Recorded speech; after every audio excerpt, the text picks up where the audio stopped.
English क्या है and how to speak it और इसको कैसे बोला जाए। तो देखिए, इंग्लिश जो होती है simply a language and nothing else. एक लैंग्वेज के अलावा ये कुछ भी नहीं है। अगर आप इंग्लिश को बोलना चाह रहे हैं बहुत ही फ्लुएंटली तो आपको 5 पॉइंट्स पर ध्यान देना होगा। पॉइंट नंबर क्या है? पॉइंट नंबर 1 क्या है? Remove fear. आपको फियर को निकालना होगा, डर को आपको दूर करना होगा। दूसरा पॉइंट क्या है? रीडिंग। आपको रीडिंग करनी होगी। और तीसरा पॉइंट क्या है? प्रैक्टिस। आपको प्रैक्टिस बहुत ज़्यादा इसके लिए करना पड़ेगा। और फोर्थ पॉइंट में क्या है? पेशेंस। आपको धैर्य बनाना होगा। और फिफ्थ पॉइंट में क्या है? परसिवियरेंस। परसिवियरेंस का मतलब आपके अंदर एक लगन होनी चाहिए। I welcome all of you to our channel ABC grammar point. तो आज का टॉपिक थोड़ा सा हटकर है। आज आपको सिखाया जाएगा कि आपको इंग्लिश कैसे बोलना है और इसके लिए आपको क्या क्या करना पड़ेगा। तो देखिए, इंग्लिश बोलना बहुत ज़्यादा टफ नहीं है, बहुत ही इजी होता है। तो इसके लिए कुछ टिप्स है, कुछ ट्रिक्स है, तो आज हम लोग इस पर डिस्कस करेंगे। जैसे कि आपको पता है इंग्लिश क्या है? एक इंटरनेशनल लैंग्वेज है। अब चूंकि ये एक इंटरनेशनल लैंग्वेज है, एक अंतर्राष्ट्रीय भाषा है, तो इस वजह से इसकी वैल्यू बहुत ज़्यादा मानी जाती है। तो हम लोग ये जानते हैं कि इसके लिए हमें क्या करना होगा ताकि हमारी जो फ्लुएंसी है, जो स्पीड है और जो कॉन्फिडेंस लेवल है वो बढ़ जाए। तो जैसे कि आप जानते हैं इसे ऑल ओवर द वर्ल्ड बोला जाता है, पूरी दुनिया में बोला जाता है, इसलिए इसका इम्पोर्टेंस बढ़ जाता है। अगर कोई इंग्लिश में बोल रहा है तो आपको लगेगा कि ये बहुत ही हाईली एजुकेटेड इंसान है, बहुत ज़्यादा पढ़ा लिखा है। हर कोई इंग्लिश बोलना, लिखना, पढ़ना चाहता है। तो इसके लिए आपको क्या करना होगा?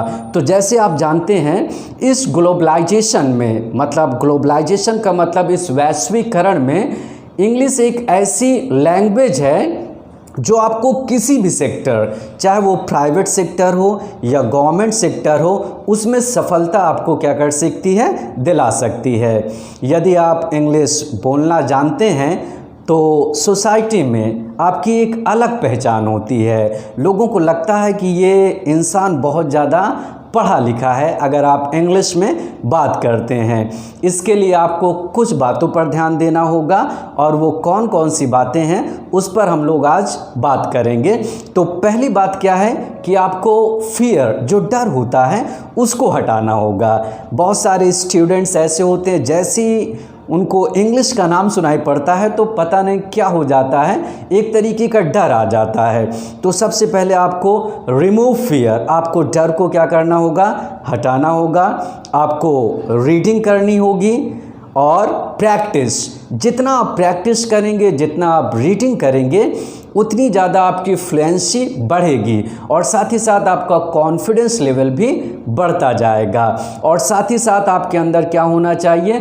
पेशेंस होना चाहिए। ऐसा नहीं कि आज आपने केवल आज ही पढ़ा, आपको लगा कि मैं कल से इंग्लिश बोलना शुरू कर दूंगा, ऐसा नहीं है। आपके अंदर क्या होना चाहिए? पेशेंस होना चाहिए, एक धैर्य होना चाहिए।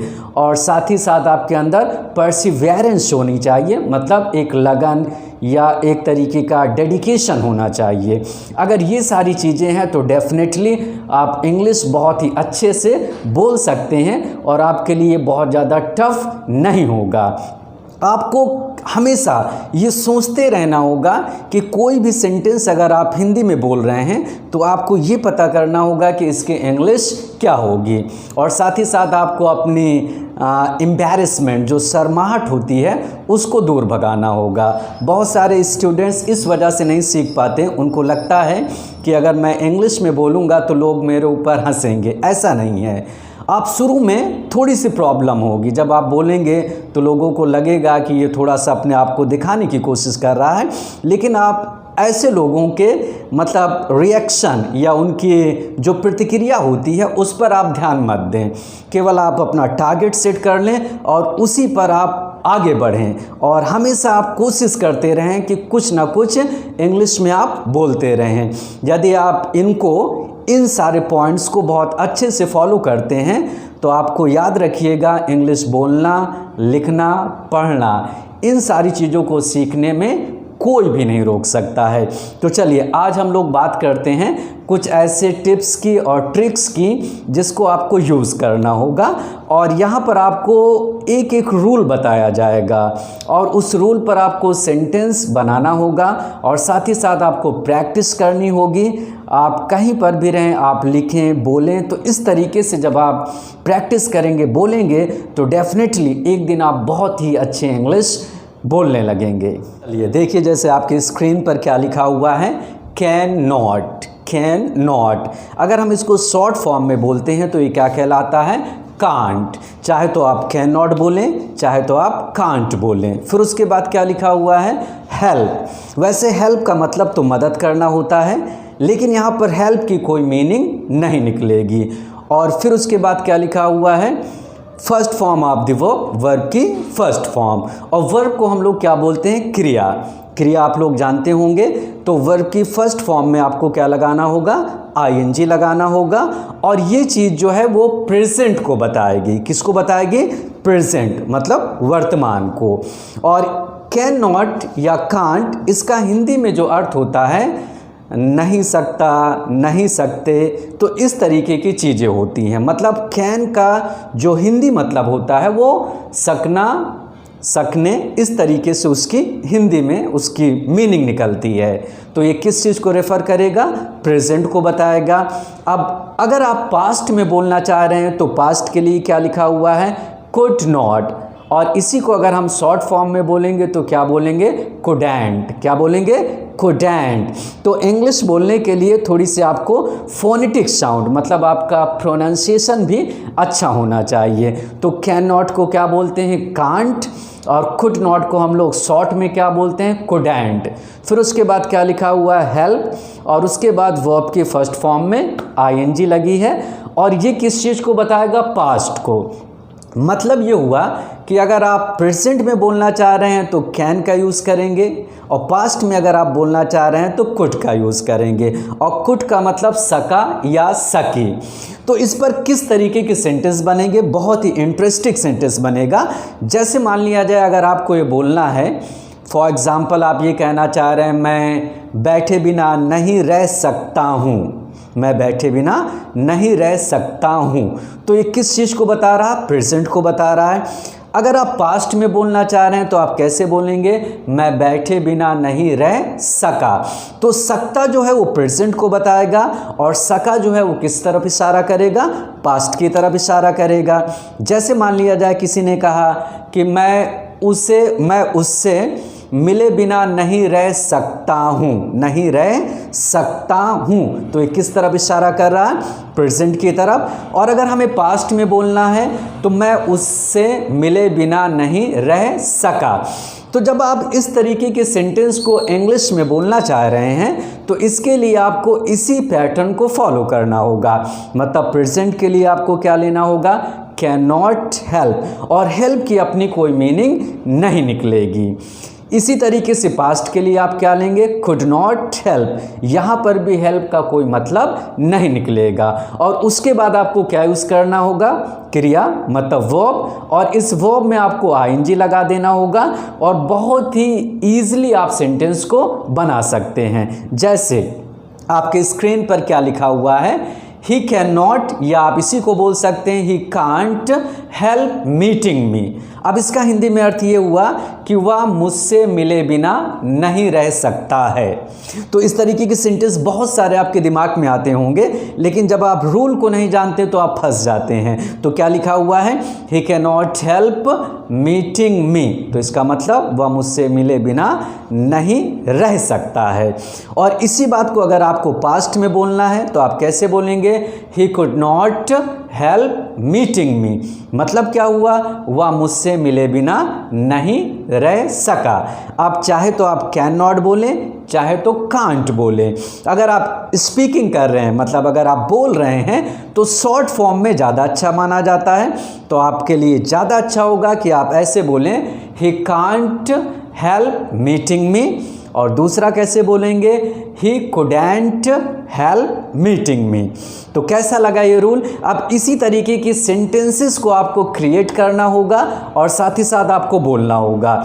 यहाँ पर आपके स्क्रीन पर कुछ हिंदी सेंटेंसेस लिखे हुए हैं, आप लोग ट्राई करें। तो पहला सेंटेंस क्या है, मेरी माँ मुझे पीटे बिना नहीं रह सकी।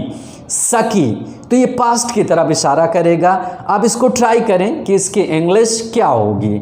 मेरी माँ मुझे पीटे बिना नहीं रह सकी। तो देखिए कोई भी सेंटेंस होता है तो जो शुरू का पोर्शन होता है वो सब्जेक्ट होता है और लास्ट वाला जो पार्ट होता है वो वर्ब क्रिया और बीच का जो पोर्शन होता है वो पूरा क्या होता है, हमारा ऑब्जेक्ट होता है। तो कैसे आप सॉल्व करेंगे, शुरू की चीज़ें लें, फिर उसके बाद लास्ट वाला पोर्शन लें, फिर उसके बाद बीच वाला, आपका सेंटेंस बन जाएगा। तो जैसे यहाँ पर लिखा है, मेरी माँ मुझे पीटे बिना नहीं रह सकी। अब इसकी इंग्लिश क्या होगी, मेरी माँ, यही आपका सब्जेक्ट है, माय मदर। ये तो बड़ा आसान है, माय मदर। फिर उसके बाद आप लास्ट में जाएंगे, नहीं रह सकी पास्ट है तो क्या बोलेंगे आप, कुडंट, माय मदर कुडंट। फिर उसके बाद बीच वाला पोर्शन लेंगे, हेल्प, और पीटना की इंग्लिश आप जानते होंगे, बीट। इसी में जब आईएनजी लगाएंगे तो क्या बनेगा, बीटिंग मी। तो पूरा सेंटेंस आपका कैसे बना, my mother couldn't help beating मी। कितना आसान है। इसी तरीके से आपके स्क्रीन पर दूसरा सेंटेंस आ रहा है, मेरे अध्यापक मेरी प्रशंसा किए बिना नहीं रह सके। तो सके ये भी हमारा पास्ट में है। तो चलिए अब इसकी इंग्लिश आप लोग सोचिए क्या होगी। सोच लिया होगा आप लोगों ने। तो यहाँ पर इसकी इंग्लिश क्या होगी, माय टीचर कुडंट लास्ट वाला। फिर उसके बाद बीच में आप आएंगे, माय टीचर कुडंट हेल्प। और प्रशंसा करना की इंग्लिश क्या होती, प्रेज, PRAISE, प्रेज।